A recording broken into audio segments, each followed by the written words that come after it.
was on him. Garland the other way. Makes a move. Step back. Triple. Quickly defends. What a stroke.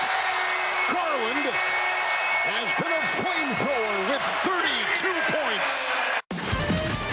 It's a series many predicted would go 7 games, 4-5 in the Eastern Conference. It is tied at 1-1 after 2 games in Cleveland. Chris Miles, Smitty here, Playoff Central Live, right back at you.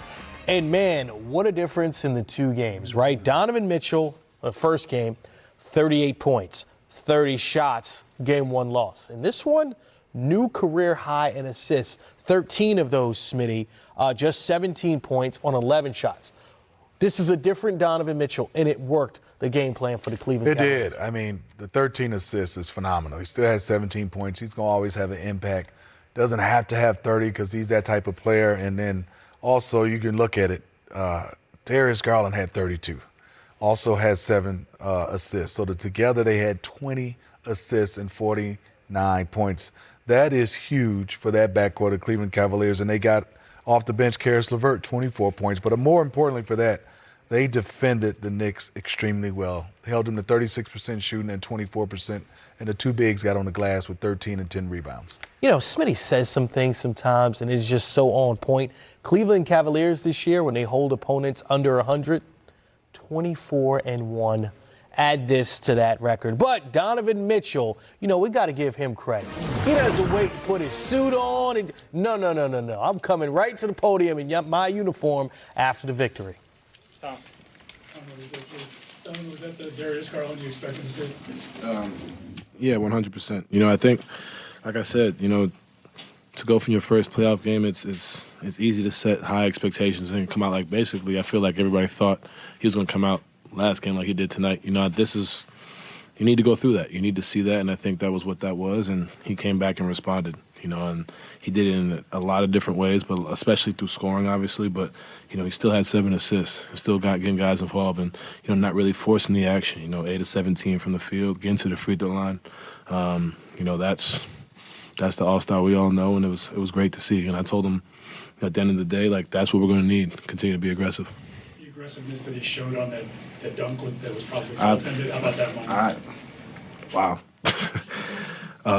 Just the fact that he attempted it. You know, I told him, whatever you did yesterday, treatment-wise and all that this morning, do it again and again and again, because I've never seen him try to dunk on anybody, let alone a 7-footer. So that was impressive. Chris Fedor, Cleveland.com. Hey, Donovan. What does a night like tonight from Darius tell you or show you? That I won't say that he's capable, because we all know he's capable, but I think it showed a level of maturity, you know, I think in a lot of different ways to come out and do it the way he did it. You know, obviously he can score in bunches, but, you know, it was really within the flow of the game. Nothing was forced, different things, but, you know, he came out with a purpose, you know, and I think that's something that, you know, I says a lot about him. You know, like I said, it's within the flow. It wasn't like, you know, he was out there doing anything different. It was within the flow of the game, and, you know, it really helped us. And he was also defending. Like, you know, he was guarding, and, you know, he was setting that example for us. And like I told him, you know, these guys follow you in the locker room. You know, you've been here for 4 years. You've been here with this group, and you have a pulse. You have a pulse on this locker room, and you saw it tonight with just his energy level. And it's great to see him do it with a smile on his face and, you know, get out there. But the same token, I told him, this is great. It's over with. We got New York on Friday, so I'm happy for him. In what way did Karis open up the offense for you guys? Many different ways. Being able to space the floor.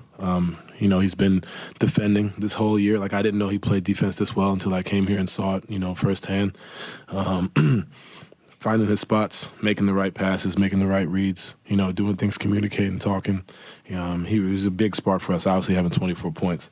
But, you know, for him, you know, that's the Karis that's been playing like this since like the past month and a half, whatever it's been. So, you know, like I said, you get it from different areas, and, you know, we take this with us and carry it over to New York on Friday. Nick Friedel, ESPN. How frustrated or pissed off do you feel like the group was after the way everybody performed on Saturday? I wouldn't call it, you know, frustrated or frustration. I think, you know, at the end of the day, we did a lot. We didn't do a lot of things that were within our control. And I think that speaks to the maturity of the group because we didn't let it affect us in game 2. We just stepped up, and made those plays. And I think I think we all came in here like it was kind of calm, and like, all right, cool, like this is what we need to do in order just to win the game. If we just fix the offensive rebounding, we probably win game 1, so we came in there and put a purpose on that. We played great defense throughout the entire night. So we did it in a lot of different ways, but, for us as a group to come in and after a loss to be like, composed, calm, and, understand that we can play better, I think that was the biggest thing. I wouldn't say that it was frustration or anything. It was, it happened, we'll fix it, and we got to go take at least one in New York. Kelsey, The Athletic, going back to Darius, you said yesterday you got a chance to talk with him after practice. How much did you see that conversation really play out into today? It was just a different look in his eye. I think no matter how good we are as players, sometimes you just need to, hear it. You know what I mean? I'm sure he's heard it from his people, his brother, his mom, and everybody. But sometimes you need to hear that, and that's the case. That was the case for me when I was in his position in Utah. I had many different guys, whether it was Ricky, it was Mike, it was Joe, it was whoever it may be. Just kind of feeding that confidence to me and understanding that. I told him, look, I'll be here, but go do you. Go do you, because at the end of the day, I've played, like I told you all this morning, I've played off ball, I've played on ball, so I understand how to kind of feel the flow of the game and not get lost, but also trying to still have an impact as well. And, like I said, for us to be successful as a team and also for him for the rest of his career, he has to continue to be that aggressive guy, and you saw that tonight. How did you see how he handled the adjustments that the Knicks threw at him and just kind of the differences from game 1 to game 2? Like I said this morning, like there's just but so many things you can throw at somebody. Understanding who to call up, so you don't get blitzed. Understanding who's switching, understanding who's in drop.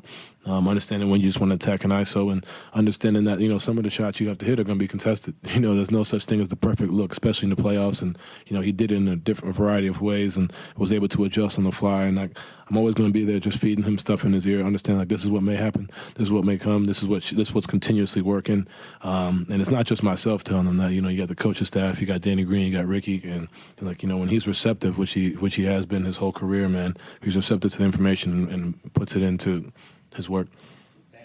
Danny Cunningham, ESPN. Karis did a really good job defending Jalen tonight, but how important is it when that's happening for him to also be able to attack Jalen on the other end? Yeah, it's huge. It takes a lot to be a two-way player like that, to come out there and guard, but then also get up there and shoot efficiently from the field and give us what he gave us. So we don't take that lightly. He's one of the hardest workers. He's in the gym probably 3 times a day. He's a true pro, puts the time and puts the effort in. And it's always great to see him reap the benefits of his work ethic, and to come out there and follow the game plan, continuously do his job defensively, just make it tough, and then to go out there and on the other end and continuously attack and try and score and try and make the right play. It's huge for us. How in the locker room did you guys take after tonight with how the rebounding went, considering what Saturday was? Big time, because we know that at the end of the day, we got the stops we needed. We held them to 101 points, but, we just continuously gave them second chance points. You look at the bigs, Jared and Evan, just dominating the glass. And even if they didn't get the rebound, allowing us guards to come in and take a few rebounds. So that's honestly the biggest thing, is just trying to find ways for us to continuously make the game easy on ourselves, because we're the top defense in the league, and we're that for a reason. But if you give teams 17 extra chances, at some point in time it's gonna work in their favor. So like I said, this was great. It's a great performance, but we gotta go out there and do it again on Friday in a hostile environment. Donovan, John Sable, Fox 8, you've been in these playoff battles in your career, and JB talked about how you guys, especially the bigs, took a lot of personally with the rebounding and some of the play.